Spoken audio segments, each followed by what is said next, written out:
ஒருங்கிணைந்த திருச்சிராப்பள்ளி மாவட்ட அனைத்து சோழிய வேளாளர் நல சங்கம் 10வது பொதுக்குழு கூட்டம் இன்று திருச்சி சத்திரம் பேருந்து நிலையம் அருகே உள்ள சுருதி மஹாலில் சிறப்பாக நடைபெற்றது. இக்கூட்டத்திற்கு முன்னாள் சட்டமன்ற உறுப்பினர் பெரியவர் கிருஷ்ணமூர்த்தி, ஆர்நாட்டு வேளாளர் சங்கத்தின் தலைவர் டாக்டர் பி. செல்வராஜ் பிள்ளை, திருச்சி மாநகராட்சி 2வது வார்டு மாமன்ற உறுப்பினர் வி. ஜவஹர் ஆகியோர் கலந்து கொண்டு வாழ்த்துரை வழங்கினார்கள்.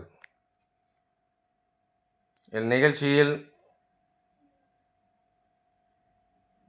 முருகேசன் பிள்ளை தலைமையில் பொதுச் செயலாளர் ராதாகிருஷ்ணன் பிள்ளை வரவேற்பு ஆற்றினார்கள். மேலும் பாஸ்கரன் பிள்ளை, சேகர் பிள்ளை, பரமசிவம் பிள்ளை முன்னிலை வகித்தனர்.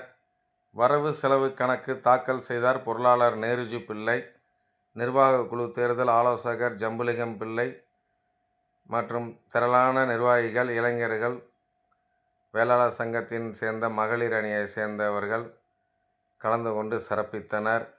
இதில் 113 திருமணங்களுக்கு வரன் அமைத்து கொடுத்து குன்றக்குடியில் ஒரு இலவச திருமணமும் நடத்தி தந்த நமது சங்க திருமண அமைப்பாளர் ஜி. பாலுப்பிள்ளை அவர்களுக்கு நிகழ்ச்சியில் பொன்னாடை போர்த்தி பாராட்டு விழாவும் நடைபெற்றது. ஏராளமானோர் கலந்து கொண்டு வாழ்த்து தெரிவித்தனர். சிவாஜி மன்றத்தின் சார்பாகவும் பாலுப்பிள்ளை அவர்களுக்கு வாழ்த்து தெரிவிக்கப்பட்டது. இந்த வீடியோ உங்களுக்கு பிடித்திருந்தால் சப்ஸ்கிரைப் செய்து இந்த சேனலை ஆதரிக்கும்படி கேட்டுக்கொள்கிறேன். நன்றி.